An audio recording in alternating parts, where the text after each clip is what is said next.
Hello, everybody, and welcome into Outreach Radio Chicago. I am your host, Mike Mercado, and I want to thank you for making us a part of your day. And on today's show, we have a very special guest. He is Dr. David Magnano. He's going to give us 7 simple rules to ditch your Gulp and Go lifestyle. Some very interesting stuff coming up with the holiday season coming up. You know all the good food is coming, so it's going to be a good listen. Please stay tuned for that in just a few moments. If you're looking for more information about that, you could go to www.naturesources.com or call 800-827-7656 for free samples. Don't forget, you can follow us on Twitter. We're at mmercado2333. Like the page on Facebook at Outreach Radio Chicago. And if you've missed any show, you can go to YouTube and go to YouTube/MikeMercado2333 and find any show you've missed. Coming up next, Dr. David Magnano joins us on Outreach Radio Chicago.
Thank you for keeping it tuned in to Outreach Radio Chicago with Mike Mercado. You can follow us on Twitter at mmercado2333. Give us a like on Facebook at Outreach Radio Chicago. And if you missed any past show, just go to YouTube. Go to YouTube/Mike Mercado2333.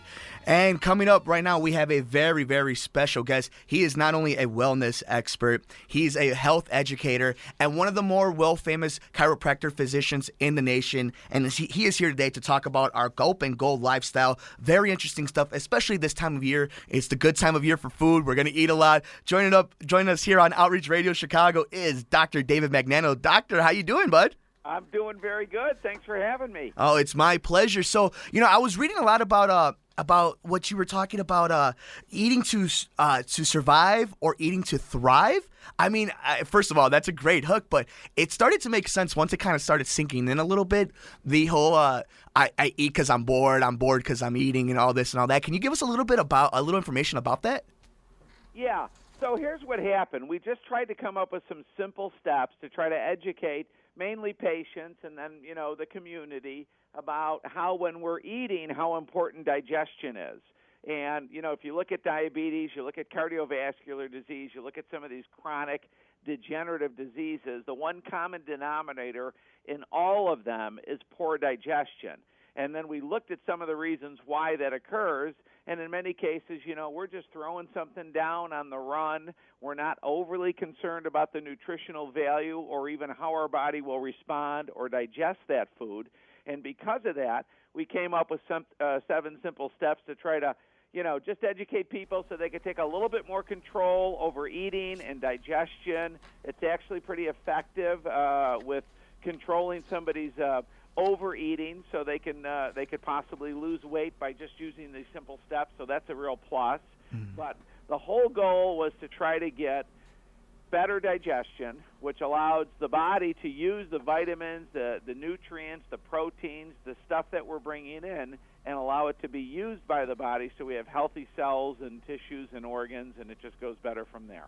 Yeah, it's really interesting because one of the first steps that you mentioned is eat only when you're hungry, and then that one almost is so self-explanatory, but it's such a rookie mistake almost, where you're just putting it in your body, and then to think that digestion has such a big effect on it. So something like so much processed food that we just eat on the go, especially in this country, cannot be good for us. No, I mean it's just taking a toll on our digestive system. And I know digestion, it doesn't get all the headline news, so to speak, as diabetes and cardiovascular and other things, which are very important in serious conditions, of course. Mm-hmm. But because digestion is a fundamental causing all those problems or making all those conditions even more serious, it's really something that, and it's so simple to fix, this one simple thing, this first step of eating when you're hungry. We're in a habit of running to the office in the morning, so we grab something to eat, knowing we may not get a break for lunch until 12 or 1 o'clock, something like that, and then we'll throw something down again because we won't get a break until dinner time. And we do this one step, eat only when you're hungry, with our weight loss patients. It's one of the first things we teach them, and it just makes a huge difference. Matter of fact, there's a center in the brain that when you're hungry, it sends a signal down to you. Mm-hmm. The problem is we don't know when we get that hunger, pain, or sensation whether the body is calling for fluid like water or food. So one of the things we do here in our clinics is we tell our weight loss patients, listen, when you get hungry, have 2 big glasses of water, wait 10 or 15 minutes. If you're still hungry, then eat. Wow. But if you're not hungry, you weren't really calling for food. You were just calling for water or fluid. No kidding. And you get to and you're putting water back into your body anyway, so you're killing 2 birds with 1 stone. It's pretty amazing. Again, it's such an easy fix that you never really think about. So when did these 7 steps, before we keep going on with them, because these are pretty damn amazing, like don't mix food types, I really want to get to that. But when did you guys kind of get this idea of these are kind of the 7 things that we've narrowed down to really help our patients? Well, it's actually sort of funny. Like, I've been in practice for about 33 years, and we've been helping all sorts of conditions. We do all the chiropractic stuff, which is great, but we do a lot of health and wellness stuff, and now we're part of a medical group, so we have family practice and internal and all this stuff. And just it was about 14, 15 years ago, we started to help patients mainly that were interested in losing weight. We thought if we could improve their digestion by using digestive enzymes or certain simple aids, that if we could improve their digestion, they would lose weight, and they did. But as a side effect to that, we noticed an improvement in some of their arthritic conditions. We noticed an improvement in their diabetic blood works, their blood sugars and A1Cs in that. We saw that there was an improvement in their cardiovascular stuff. Obviously, improved digestion, everybody knows that improves your immune system and your ability to fight off things. So it was just, it sort of evolved out of that, and then when you actually look at the physiology and you start to study it a bit, digestion is one of the fundamentals that does make your body weaker or more susceptible to these other conditions, which really become sort of life-threatening conditions. So that's really how it came about. So we've been very interested in digestive enzymes because, as some people know, if you want to break down the food, you need a digestive enzyme to do that. There's two key things to breaking down the food that we eat. It's acid and digestive enzymes. So, and then we found this company, Nature's Sources, that makes a digestive enzyme called Absorbaid, and we were using some other enzymes that were getting us some pretty good results, and then we switched over to Absorbaid, and our results just improved by 30-40%. So it was a bit of a no-brainer to use their enzymes. No kidding, yeah. And that's listeners can actually go to www.naturesources.com, or for more information, call 800-827-7656, and they'll give you some free samples. Now, we're talking about the digestive system, and we're getting into that time of the year already. Grandma's making the good food, and all of a sudden, meat and potatoes. Where's the misconception? I'm only 25, and in my 25 years, that I've always heard that is the meal of champions. That's gonna get you to Wrigley Field one day. Well, can you tell us what's up with that? Well, yeah, like the classic American steak, potato, salad. We try to alter the sequence of the food. You can still eat everything, right? We're just changing the sequence in which you eat it. And we do this mainly for people that have sluggish digestion. They notice that they don't feel great after they eat. They have indigestion or gas or bloating or something like this. So in cases that have sluggish digestion, if you change the sequence of your food, it's really very helpful. So what we suggest in this classic, steak, potato, salad type meal is to have the steak. And it's best to chew your food and to try to do it slowly, and actually enjoy the meal. And then after the steak or the protein, the next thing you'd want to go after would be the salad. And raw vegetables and fruits have many, many digestive enzymes. Very helpful, very important in taking the stress off digestion and allowing you to break down and get the benefits out of the food you're eating. Then after the salad, so you've had the steak, then you've had the salad, then after that, then you can have the potato and the dessert if need be. So you heard it from the doctor's words himself. If you're going to be spending so much money on the steak and potatoes, why don't you take some time to actually enjoy the meal? I see the number 22, choose for a protein drink. It amazes me that we do. I'm guilty of it myself. We go to a nice restaurant, and instead of enjoying the meal, we want to scarf it down and get to our movie. But that's also hurting our body too, right? We're not supposed to be scarfing down a 17-ounce steak or anything like that to begin with. No, absolutely not. And actually, we once again, we do this with our weight loss patients. We ask them to not be on the computer or in front of the TV when they're eating. And it really allows them to just enjoy their food. And the other thing that happens is we ask them to slow down, and if they're more interested and concentrated on their food, they'll just naturally slow down. There is a lag between the food that you put in your stomach and when your brain feels satisfied. There's about a 15 to 20-minute lag. Oh, wow. And we've actually all done this, right? We've all sort of thrown it in, and then, finally you feel full. But, prior to feeling full, you just kept eating because your brain didn't tell you should stop at that point in time. So every Sunday, slowing it down, it allows you to feel satisfied with generally eating a lot less food, which, coming up on the holidays and all the fall foods and that, it's probably a good idea. Yeah, exactly. And we're over-scarfing ourselves. You put on NFL Sunday, and all of a sudden you're 12 buffalo wings in, and you didn't even realize it. And I am from Buffalo. Oh, so you see? I practice down in Florida now, but I'm from Buffalo, so I love the buffalo wings. Yeah. So you know exactly where we're coming from on that. Dr. David Magnano is joining us right now, talking to us about the 7 easy steps. I mean, they're so amazing. I mean, and they're really easy. Now, one that surprised me is I've become a grill guy. I grill everything now, and I'm seeing don't eat overly cooked and overly processed foods. Now, the overly processed, I mean, that's a buzzword right now. It's the processed food. Everybody kind of knows where that's going to, but I've always been under the assumption that when we want to get rid of things, we burn it. We heat it to death. We make sure all that bad stuff is gone. But that's not necessarily true. Well, no, it's true in one capacity. Like if you have spoiled meat and stuff like that, you'll be better off, though you're still not going to be happy with the result of eating that, but you'll be better off burning it. Right. But the real purpose of this is that if you cook a vegetable or a protein source, meat, fish, chicken, anything like that, over 118, 119 degrees, which for meats and fishes and chicken, very common, pork as well, but if you cook anything over 118 to 119 degrees, we're basically killing the enzymes that are in that food that are actually very helpful in digesting that food. Wow. So the problem is if the meats and the pork and chicken, fish, all that stuff we should be cooking, right? Yeah.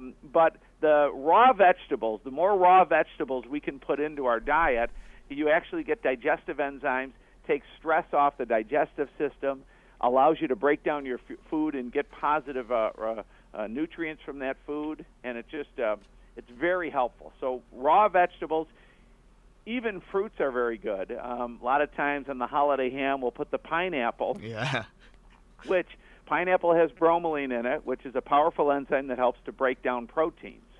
Same with papaya. These things have very powerful enzymes that help break down proteins. So it's interesting that we know now about the benefits of pineapple and the breaking down proteins, and we have, like over the years, put pineapple on ham and things of that nature, which makes it very helpful. So it's interesting how these different combinations have occurred over the years, right. And now we know the benefit of those. Yeah, so I mean, and again, it's funny. Don't skip around the ham to just get the meat. Make sure you actually pick up one of those pineapples and get into your system. Now, it's funny too because with Monsanto. I mean, just because that's again a company, a word that's out there. We talk about checking on your food.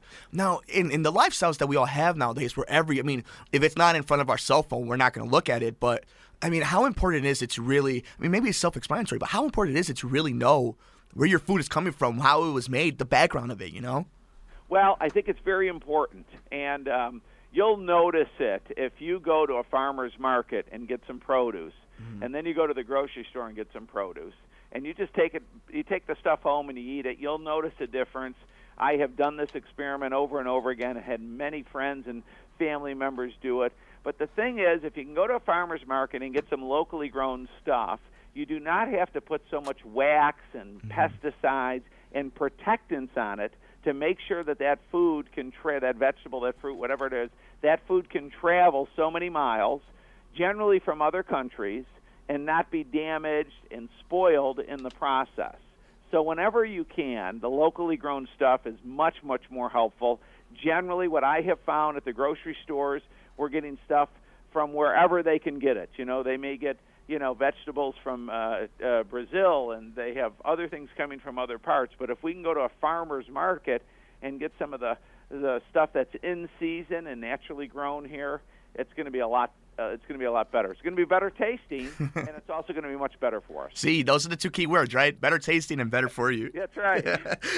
He is Dr. David Magnano. He is joining us here on Outreach Radio Chicago with Mike Mercado. It is 7 simple rules to ditch your Gulp and Go lifestyle. Listeners can go to www.naturesources.com for more information or call 800-827-7656 for free samples. Now, Doc, with the holidays coming around, we have Christmas, we have Thanksgiving, and the candy time of Halloween. to parents and people on diets and everything, what are some suggestions that you can, like, let's say you could replace one candy with this or one meal with this instead of, like, let's say, your stuffing or whatever. What are some suggestions this time of year, like, what we should be concentrating on? And, barring we are going to spoil ourselves a little bit, but how we should adjust this time of year for people?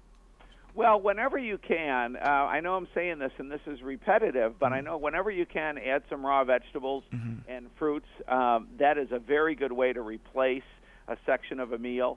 If you can add a salad during the times where you're not doing so much of the holiday meals, that's fantastic. We actually generally ask our weight loss patients here, of course, to eat only when they're hungry, to eat slow, and then to stop when they're full. And by eating when they're eating a little bit slower, they will feel satisfied sooner and generally eat less food. So it's not so much that we're eating all these different foods. It's just that the volume of these different foods is too great. So, and I have seen that with a number of friends and patients, that if you can just reduce the volume, and it doesn't have to be, it doesn't have to be torturous. You just reduce the volume by chewing your food, eating a little slower. You'll feel satisfied and naturally eat less food.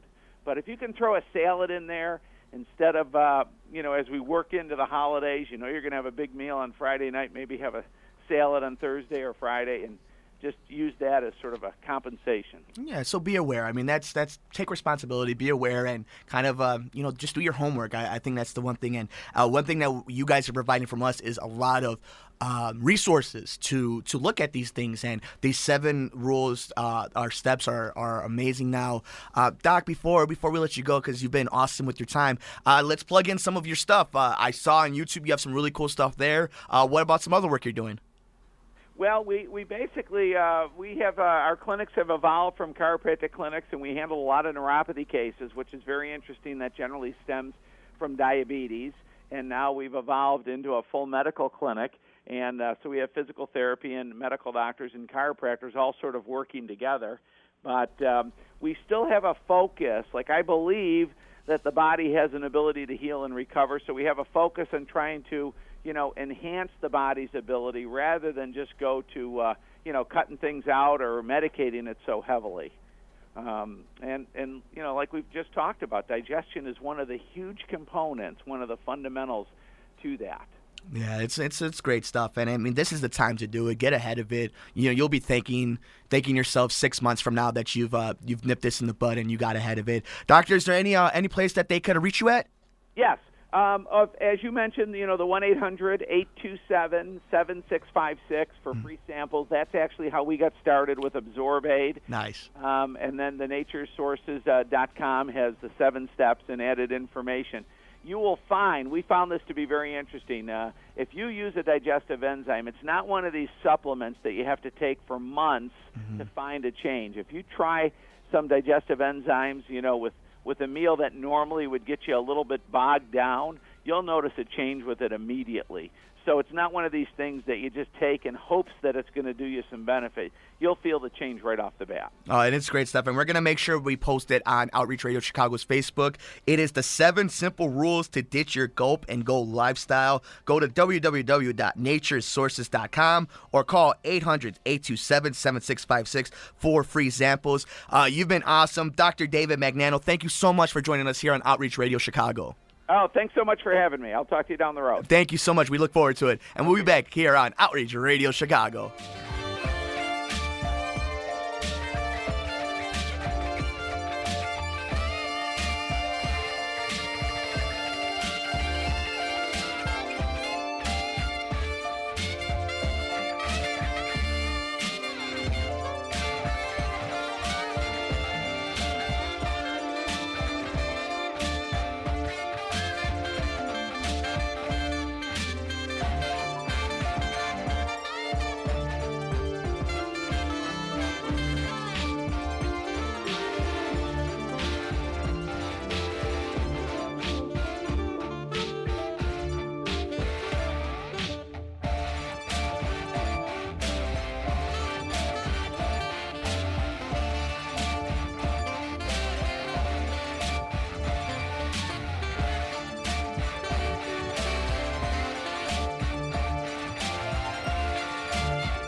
Hey, big thank you to Dr. David Magnano for joining us today on Outreach Radio Chicago. It is 7 simple rules to ditch your Gulp and Go lifestyle. If you want more information, go to www.naturesources.com, or if you want a free sample, call 1-800-827-7656. And that'll do it for us today on Outreach Radio Chicago. Please follow me on Twitter. I'm at mmercado2333. You can like the show on Facebook at Outreach Radio Chicago. And if you missed any past show, please go on YouTube, YouTube/Mike Mercado 2333. We'll see you next time here on Outreach Radio Chicago.